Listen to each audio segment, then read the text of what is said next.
Assalamualaikum warahmatullahi wabarakatuh.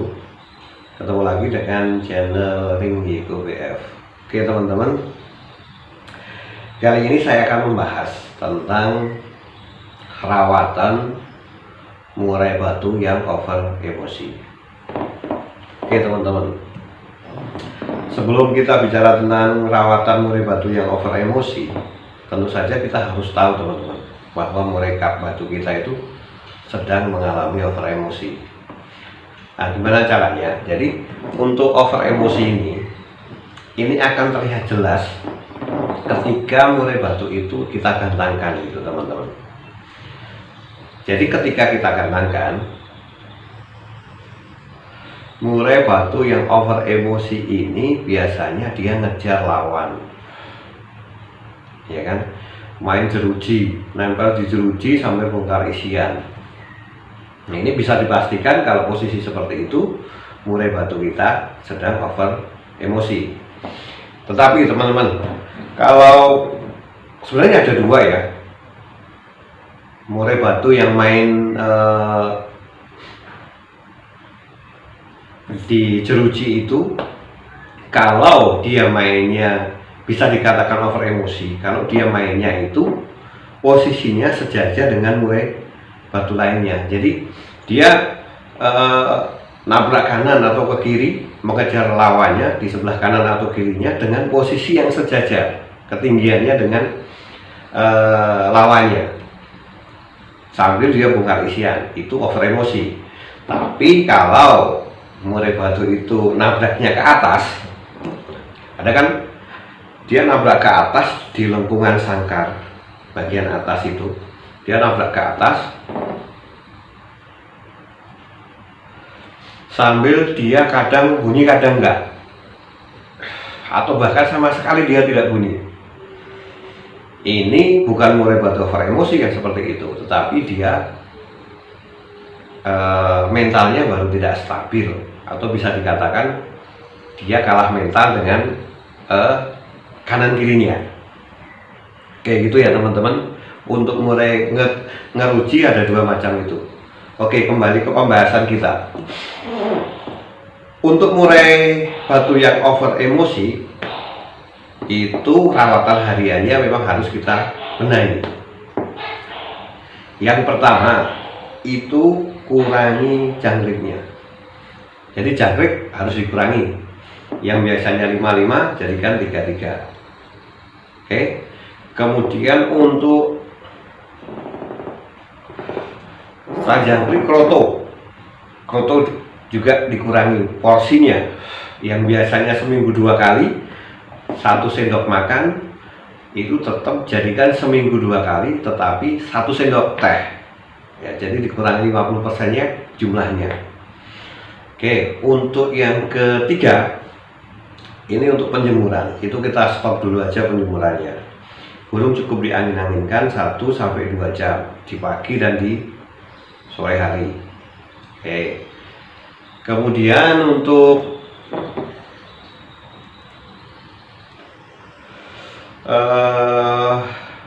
mandi ya, untuk mandinya ini harus ditambah. Yang biasanya seminggu mandi 2 kali jadikan 2 hari sekali mandinya ya. Setelah mandi itu kan terus setelah mandi diangin-anginkan, kemudian kering, baru kita kerodong ya. Kerodongnya itu gunakan yang tipis saja teman-teman ya. Karena apa? Kalau kita pakai kerodong yang tebal di dalam sangkar itu kan dia kelembabannya tinggi, terus suhunya juga lebih panas. Nah, itu justru yang akan memicu emosi dia naik. Terus kemudian penempatannya, tempatkan di tempat yang sejuk lah, dimana tempat yang paling sejuk di rumah rekan-rekan itu dimana, sudah tempatkan di situ. Nah, terus setelah itu untuk murai batu rekan-rekan yang memang sudah biasa di polier. Kalau yang belum biasa di polier atau biasanya tidak di polier, lakukan treatment itu aja. Tapi kalau yang sudah biasa di Polier, ya, ini ditambah jamnya. Jadi yang misalnya seminggu di Polier 2 kali 2 jam misalnya, ya jadikan 3 jam, tetap 2 kali. Jadi tidak ditambah waktunya, tidak ditambah harinya, tapi hanya ditambah waktunya di dalam Polier. Oke, itu untuk burung teman-teman yang memang sudah biasa di Polier. Kalau yang belum, tidak perlu terus ini nggak pernah di Polier karena ini over emosi di Polier. Justru itu akan membuat dia stres, ya kan?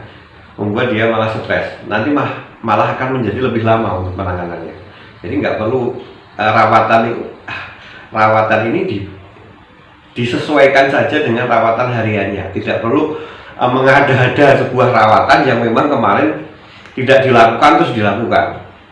Ya gitu ya teman-teman. Nah terus untuk penambahan cacing, jadi tambahkan EF cacing, nah, itu 1 hari 1-2 ekor. Tapi gini ya teman-teman, ini menurut saya banyak yang salah dalam penambahan cacing, banyak yang kurang tepat lah kalau menurut saya.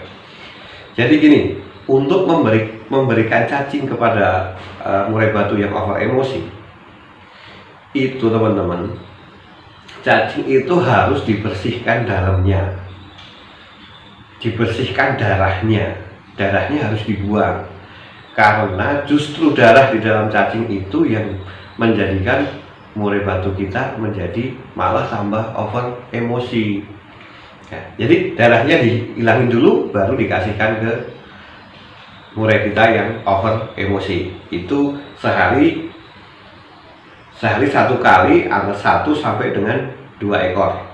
Ya, akan lebih baik itu kalau diberikan pada saat sore hari. Gitu ya teman-teman. Oke, lanjut ya teman-teman. Setelah perawatan itu dilakukan selama 2 minggu, itu kita coba gantangkan bagaimana burung itu. Nah, yang tidak kalah penting adalah bagaimana settingan sebelum digantangkan, ya kan? Settingan hanya dilakukan pada saat H-1. Ya. Pada saat H-1 kembalikan settingan ke settingan awal harian sebelum kena treatment ini. Yang dulu sebelum kena treatment ini itu jangkriknya 55, kembalikan ke 55, ya kan? Itu hanya di hari H-1 saja. Tidak perlu kena kloto, tidak usah dikasih kloto, cukup jangkrik saja, jumlahnya kembali sesuai dengan settingan sebelum kena treatment ini. Oke, terus kemudian di hari-hanya kembalikan settingan ke settingan treatment. Jadi yang biasanya tadi saya sampaikan dari 55 dirubah menjadi 33, itu pada hari H cukup berikan 3 saja. Oke teman-teman, cukup berikan 3 saja. Terus ketika nanti kita eksekusi di lapangan, jadi untuk burung yang over emosi jangan dikasih ulat Hongkong. Oke teman-teman, ulat Hongkongnya tidak perlu, ya cukup nanti dikasih jangkrik 1 atau 2 ekor sebelum digantangkan. Jadi 2 sesi sampai dengan 3 sesi sebelum digantangkan kasih jangkrik 1 atau 2, itu sudah cukup. Terus setelah itu kita coba digantangkan. Terus untuk pengablakan di sana, ya kan? Pengablakan di sana itu 1 sesi sebelum digantangkan, full diablak, full 1 sesi sebelum digantangkan. Setelah itu, setelah diablak terus kita tutup, kita langsung berangkat ke gantangan, ya. Terus kita gantangkan. Itu ya teman-teman untuk eksekusi lapangannya. Setelah itu nanti kita observasi lah. Mungkin teman-teman sudah tahu, oh ini ternyata masih over emosi, berarti treatment itu dilanjutkan. Tapi kalau ini ternyata sudah sesuai, ya dikembalikan ke settingan awal, tetapi jangan langsung dikembalikan ke settingan awal, tapi pelan-pelan. Nah, pelan-pelan, karena nanti kalau langsung dikembalikan ke settingan awal dia akan over emosi lagi. Jadi pelan-pelan saja teman-teman ya, sambil nanti tetap kita dilakukan analisa di lapangan kondisi burungnya. Mungkin gitu teman-teman, yang saya sampaikan ini mudah-mudahan bermanfaat untuk teman-teman, terutama untuk teman-teman pemula, karena kalau yang sudah suhu sih udah langsung mampu mengatasi murai batu, mampu langsung menganalisanya dan melakukan tindakannya.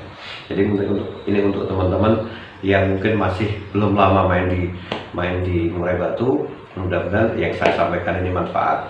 Dan apabila saya tadi menyampaikan banyak salah, saya mohon maaf. Ketemu lagi di video berikutnya. Kalau mungkin ada teman-teman yang punya masalah dengan murai batunya, silahkan komen di channel ini, di video ini silahkan komen, supaya siapa tahu nanti saya bisa membantu teman-teman ya. Karena saya di sini ingin berbagi pengalaman tentang penanganan murai batu yang sudah pernah saya alami. Mungkin gitu ya teman-teman. Saya akhiri. Assalamualaikum warahmatullahi wabarakatuh.